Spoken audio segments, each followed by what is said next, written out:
Hello and welcome to Money Mind. Singapore is well on its way to becoming the culinary capital of Asia. With its wide variety of delicious food, we examine the dining scene in downtown Singapore and its potential investment opportunity.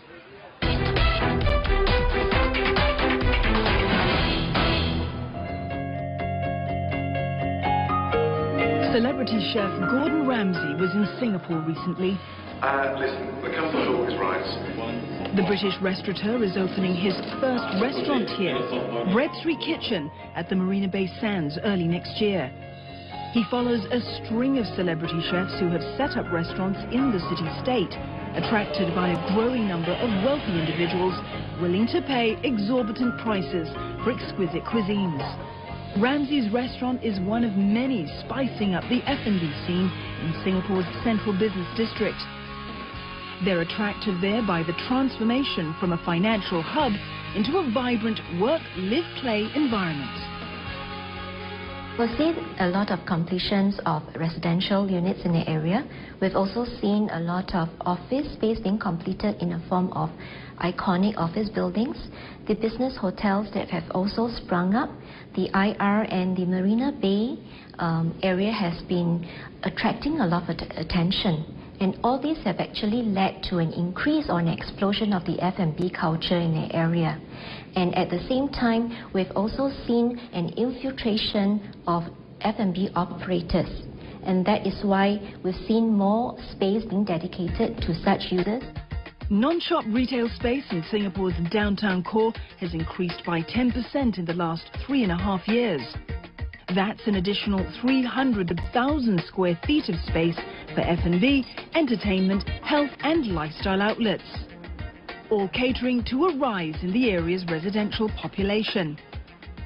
A lot of condos coming up, a lot of people who really live here, and that's an advantage for every F&B outlets, because that's a crowd that's here, and if you can attract them to come to your place, it's very convenient for them. So you have the convenience for the office crowd to come for lunch or dinner. The emergence of the F&B culture in the CBD has also boosted rents in the area. For example, in the Boat Quay area, we've seen that rents, which hovers about in the range of about $7 to $8 last year, have actually strengthened to about $10 to $12 this year. However, some F&B operators say that rents have increased by around 5 Singapore dollars per square foot this year, depending on the location and type of venue. For instance, the monthly rent for a ground floor space in an office building would cost around 14 to 25 Singapore dollars per square foot, while a space on a rooftop or a high floor would range from 9 to 14 Singapore dollars per square foot. Japan Foods Holding, one of the biggest listed F&B companies in Singapore, says that rising rents is one of the biggest challenges for F&B operators. Margins for F&B operators has been on a decreasing trend compared to, let's say, 2 years ago, where margins used to be close to about 8.5%. Now it's come down to about 7%. They are probably unable to pay high rentals to the landlord. So we expect the F&B market would probably see a moderation in rentals, especially the non-prime F&B spaces. I would say that rents, while they have strengthened over time, I wouldn't think that they will run away, because F&B operators still face quite a whole range of challenges, including staffing problems, labor crunch, as well as rising business costs. So there would be resistance to or resistance against increases in rents continually. To keep profit margins up, F&B operators say they have to constantly think of new ideas, change their menu and provide promotions and discounts. Some dining establishments are also adopting a dual dining concept of eatery by day and watering hole by night. Dinner will be different because we have a bigger menu. The ambience change with the lighting. Also for dinner, our lounge opens at 6 o'clock, so people come for after work,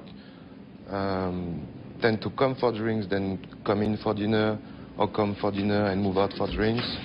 But even as the residential population in the CBD grows, so too does the competition. Now, around this area, many restaurants coming and open, so many competition. Singapore is growing and growing, and you see restaurants opening every week. But Collier says if the area is gaining popularity, there'll be more pie, that is, customers to go around. If it is an up-and-coming place, then I would think there's more potential for upside. And when it matures further, well, probably things are going to be stable, but the upside is likely to be more moderated. Circular Road, home to girly bars and karaoke pubs, is also transforming into a trendy dining destination. And with just under 500,000 square feet of retail space coming into the market in the next 3 years, we can expect a renewed and revitalized F&B scene in Singapore's CBD area.